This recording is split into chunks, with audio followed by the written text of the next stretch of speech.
Hello, guitar lovers. How are you? I would like to say thank you to all my viewers, followers, and what to continue watch my video tutorial, my reels. So almost every day I uploaded or I create 1 or 2 reels. When I'm lucky, almost three reels. So just continue watching, and I hope you like my content.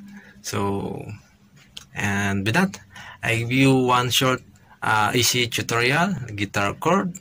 So if you are ready now, you can grab your guitar and watch this.